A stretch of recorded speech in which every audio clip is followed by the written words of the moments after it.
Hi guys, ನನ್ನ YouTube ಚಾನಲ್ಗೆ ಮತ್ತೆ ಸ್ವಾಗತ. ಇವತ್ತು ನಾನು ಒಂದು home made face pack share ಮಾಡ್ತಿದ್ದೀನಿ. ಇದು ಫುಲ್ ನ್ಯಾಚುರಲ್ ಆಗಿದ್ದು, ಪ್ರಿಸರ್ವೇಟಿವ್ಸ್ ಇಲ್ಲ.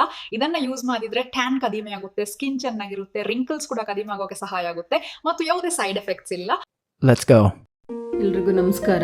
ಸೊ ಇವತ್ತು ಒಂದು ಸ್ಪೆಷಲ್ ವಿಡಿಯೋ. ಇದಂತೂ ಎಲ್ಲ ಹೆಣ್ಣು ಮಕ್ಕಳಿಗಂತೂ ತುಂಬಾ ಹೆಲ್ಪ್ ಆಗುತ್ತೆ. ಅದ್ರ ಜೊತೆಗೆ ಈ ಸಮ್ಮರಿಗಂತೂ ಇನ್ನೂ ಹೆಲ್ಪ್ ಆಗುತ್ತೆ. ತುಂಬ ಅಂದರೆ ಬಿಸಿಲಲ್ಲೆಲ್ಲ ಓಡಾಡಿರ್ತೀವಿ, ಸ್ಕಿನ್ ತುಂಬ ಟ್ಯಾನ್ ಆಗ್ತಾ ಇರುತ್ತೆ. ಸೊ ಹಾಗಾಗಿ ಇದು home made facial powder. Even 2 in 1 ಆಗಿ ನಾವು ಮುಖ ತೊಳಿಬೇಕಾದ್ರೆ ಅದಕ್ಕೂ ಯೂಸ್ ಮಾಡ್ಕೋಬೋದು, ಅಥವಾ ಪ್ಯಾಕ್ ಥರ ಹಾಕೊತೀನಿ ಅಂದರೆ ಅದಕ್ಕೂ ಥರ ಕಾಳುಗಳಿರ್ಬೋದು, ಸ್ವಲ್ಪ ಅದಕ್ಕೆ ಬಾದಾಮಿ, ಲಾವಂಚ, ಜಾಕಾಯಿ, ಸೊ ಈ ಮತ್ತು ಇದು ರೋಸ್ ಪೆಟಲ್ಸ್, ಈ ಥರ ಕೆಲವೊಂದು ಇನ್ನು ಸುಮಾರು ಐಟಮ್ಸ್ ಎಲ್ಲ ಆ್ಯಡ್ ಮಾಡಿ ಈ ಪೌಡರು ರೆಡಿಯಾಗಿರುತ್ತೆ. ಅದನ್ನು ಸಿಂಪಲಾಗಿ ಇವತ್ತು ಹೇಗೆ ಮಾಡೋದು ಅಂತ ನಾನು ತೋರಿಸ್ತೀನಿ. ನಾನು ಯಾಕಂದ್ರೆ ತುಂಬ ದಿನದಿಂದ ಕೇಳ್ತಾ ಇದ್ರು, ನೋಡಿ ಇಷ್ಟೇ ಸಾಕಾಗುತ್ತೆ ಒಂದು ಟೈಮ್ಗೆ ಒಬ್ಬರಿಗೆ. ನಾನು ಇನ್ನೊಂದು ಸ್ವಲ್ಪ ಹಾಕ್ಕೊತೀನಿ ನೋಡಿ, ಇಷ್ಟು. ನೆಕ್ಸ್ಟು ನೋಡಿ, ಇದು ಪೌಡರ್ ತೊಗೊಂಡಿದ್ದೀನಲ್ವ, ಫೇಸ್ ಪ್ಯಾಕ್ ತೊಗೊಂಡಿರೋದು ನೋಡಿ. ನಾನು ಸ್ವಲ್ಪ ಜಾಸ್ತಿ ತೊಗೊಂಡಿದ್ದೀನಿ, ಯಾಕೆಂದರೆ ನಿಮಗೆ ವಿಡಿಯೋ ಕಾಣಿಸ್ಬೇಕಲ್ಲ, ಹಾಗಾಗಿ ನೋಡಿ ಇಷ್ಟು ಬೇಕಿಲ್ಲ. ನೋಡಿ ಇಷ್ಟು ಒಂದು ಟೈಮ್ಗೆ ಒಬ್ಬರಿಗೆ ಇಷ್ಟೇ ಸಾಕಾಗುತ್ತೆ. ಸೊ ನಾನು ಸ್ವಲ್ಪ ಜಾಸ್ತಿ ತೊಗೊಂಡಿದ್ದೀನಿ. ಇದಕ್ಕೆ ಬಾಳೆಹಣ್ಣು ಸ್ವಲ್ಪ ನೋಡಿ ಇಷ್ಟು ಸಾಕಾಗುತ್ತೆ, ಏಕೆಂದರೆ ನಮಗೆ ಎಕ್ಸ್ಟ್ರಾ ಒಂದು ಇದು ಚೆನ್ನಾಗಿರುತ್ತೆ, ಅಂದರೆ ಸ್ಕಿನ್ನು ತುಂಬ ಶೈನಿಂಗ್ ಆಗಲಿ ಆ ಥರ ಚೆನ್ನಾಗಿರುತ್ತೆ ಅಂತ ನಾನು ಫ್ರೂಟ್ಸ್ ಇದ್ದರೆ ಅದು ಆಪ್ಷನ್, ಇದಿಲ್ಲ ಅಂದರೆ ಏನು ನೆಸೆಸಿಟಿ ಇಲ್ಲ. ಸೊ ಹಾಗೇ ಡೈರೆಕ್ಟಾಗಿ ನೋಡಿ ಇದನ್ನು ಚೆನ್ನಾಗಿ ಈ ಥರ ಇಷ್ಟು ಸಕ್ಕರೆ ಹಾಕ್ಕೊತಾ ಇದ್ದೀನಿ ಅಷ್ಟೇ. ಅದ್ರ ಜೊತೆಗೆ ಇದು ವಿತೌಟ್ ಚಿಕೋರಿ ಇರಬೇಕು, ಪ್ಯೂರ್ ಕಾಫಿ ಪೌಡರ್ ಬರುತ್ತಲ್ವ. ಸೊ ಕಾಫಿ ಪೌಡರ್ ಇದ್ದರೆ ಹಾಕೊಳ್ಳಿ ಮನೇಲಿ, ಇಲ್ಲ ಅಂದರೆ ಪರವಾಗಿಲ್ಲ.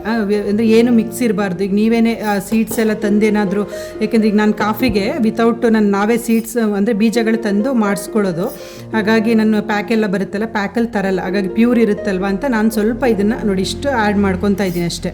ಇದೆಲ್ಲ ಅದ್ರ ಜೊತೆಗೆ ಸ್ವಲ್ಪ, ಈಗ ನಂದು ಡ್ರೈ ಸ್ಕಿನ್ ಇದೆ, ಡ್ರೈ ಸ್ಕಿನ್ ಇರೋದ್ರಿಂದ ನಾನು ಸ್ವಲ್ಪ ತುಪ್ಪ ಯೂಸ್ ಮಾಡ್ತೀನಿ. ಇದು ಅಷ್ಟೇ, ಮನೇಲೇ ಮಾಡಿರೋದಿದ್ದರೆ ತುಂಬ ಚೆನ್ನಾಗಿ ಅನಿಸುತ್ತೆ. ಮನೆ ಆಯಿಲಿ ಸ್ಕಿನ್ ಇರುತ್ತಲ್ವ, ಅವರು ಬೇಕಾದರೆ ಇದನ್ನು ಸ್ಕಿಪ್ ಮಾಡ್ಬೋದು. ಸೊ ನಿಮಗೆ ಈ ನೋಡ್ಕೊಳ್ಳಿ, ಇದು ಸ್ವಲ್ಪ ಗಟ್ಟಿ ಇದೆಯಾ ಅಥವಾ ತೆಳ್ಳಗಿದ್ರೆ ಹಾಕೋಕೆ ಹೋಗಬೇಡಿ, ಬೇರೆ ಏನು ಬೇಡ ನಮಗೆ. ಅಕಸ್ಮಾತ್ ಸ್ವಲ್ಪ ಗಟ್ಟಿ ಅನಿಸುತ್ತೆ ನೋಡಿ ಇದು, ಯಾಕೆಂದರೆ ಅಪ್ಲೈ ಮಾಡಿದ್ರೆ ನಮಗೆ ಅಷ್ಟು ಸಿಗಲ್ಲ. ಹಾಗಾಗಿ ಸ್ವಲ್ಪ ಹಾಲು, ಅಂದರೆ ತಣ್ಣಗಿರೋ ಹಾಲಾದರೂ ತೊಗೊಳ್ಳಿ, ಅಥವಾ ಸ್ವಲ್ಪ ಕಾಯಿಸಿ ಇಟ್ಟಿರೋ ಹಾಲಾದರೂ ತೊಗೊಳ್ಳಿ. ಅದ್ರ ಜೊತೆಗೆ ಇವಾಗ ಇದು ಮೊಸರು ಅಥವಾ ರೋಸ್ ವಾಟರ್ ಇರುತ್ತಲ್ವ, ಸೊ ರೋಸ್ ವಾಟರ್ ಇದ್ರೂ ತೊಗೊಬೋದು. ಸ್ವಲ್ಪ ನನ್ನ ಹಾಲಿದೆ, ಹಾಲು ತೊಗೊಂಡು ಒಂದು ಚೂರೇ ನೋಡಿಕೊಂಡು, ಅದು ತೆಳ್ಳಗಾಗ್ಬಿಡುತ್ತಲ್ವ, ಸೊ ನೋಡ್ಕೊಂಡು ಕಲಿಸ್ಕೋಬೇಕಾಗುತ್ತೆ. ಈ ಥರ ಚೆನ್ನಾಗಿ ಬರಬೇಕು, ಈ ಥರ ಕನ್ಸಿಸ್ಟೆನ್ಸಿ ಇದ್ದರೆ ಕರೆಕ್ಟಾಗಿದೆ ಅಂತ. ಇವಾಗ ನಮಗೆ ಮುಖಕ್ಕೆ ಹಚ್ಕೊಳ್ಳೋಕ್ಕೆ ಕರೆಕ್ಟಾಗಿರುತ್ತೆ. ಇದು ಸ್ವಲ್ಪ ನನಗೇ ತುಂಬಾ 1 ವೀಕಿಂದ ಕಂಟಿನ್ಯೂಸ್ ಬಿಸಿಲಲ್ಲಿ ಓಡಾಡ್ತೇವೆ. ಮಗ ಈಗ ರಜಾ ಇರೋದ್ರಿಂದ ಮಗನ ಕರ್ಕೊಂಡು ಆಚೆ ಕಡೆ ಆಟ ಆಡಲಿಕ್ಕೆಲ್ಲ ಕಂಟಿನ್ಯೂಸ್ ಬಿಸಿಲಲ್ಲಿ ಇರ್ತೀನಿ. ಫುಲ್ ಟ್ಯಾನ್ ಆಗಿದೆ ಇಲ್ಲೆಲ್ಲ ಸ್ವಲ್ಪ, ಅಂದರೆ ನನಗೆ ಸ್ವಲ್ಪ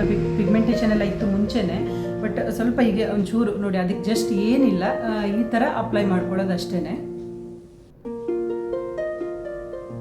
ಕೈಯಲ್ಲಿ ಈ ಥರ ಬೆರಳಲ್ಲಿ ನಿಮಗೆ ಹೇಗೆ ಅನಿಸುತ್ತೆ ಅದನ್ನು ಸ್ವಲ್ಪ ಸ್ಮೂತಾಗಿ ಈ ಥರ ಅಪ್ಲೈ ಮಾಡಿಕೊಂಡ್ರೆ ಒಂದು 15 ನಿಮಿಷ ಬಿಟ್ಟರೆ ಆಯ್ತು ಅಷ್ಟೇ.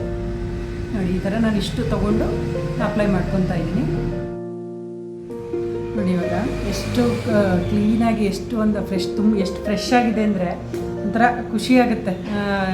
ನಾನು ಇವನ್ ಒಂದು 15 ಆಲ್ಮೋಸ್ಟ್ ಒಂದು 20 ಡೇಸ್ ಆಗಿತ್ತು. ಸೊ ಹಚ್ಕೊಳ್ಳೋಕ್ಕೆ ಆಗ್ತಿರ್ಲಿಲ್ಲ, ಯಾಕೆಂದರೆ ತುಂಬ ಈ ವರ್ಕ್ ಪ್ರೆಷರ್ ಇದರಲ್ಲಿ. ಸೊ ಈಗಲೂ ನೋಡಿ ಎಷ್ಟು ಅದು ಹಚ್ಕೊಂಡು ಒಂದು 20 ಮಿನಿಟ್ಸ್ ಬಿಟ್ಟಿದೆ ಅಷ್ಟೇ. ಸೊ ಇದು ನೋಡಿ, ಇದೆಲ್ಲ ಸ್ವಲ್ಪ ಎಷ್ಟು ಕವರ್ ಆಗಿದೆ ನೋಡಿ, ಈ ಡಾರ್ಕ್ ಸರ್ಕಲ್ಲು ಇವೆಲ್ಲ ಎಷ್ಟು ಕವರ್ ಆಗಿದೆಯಲ್ಲ.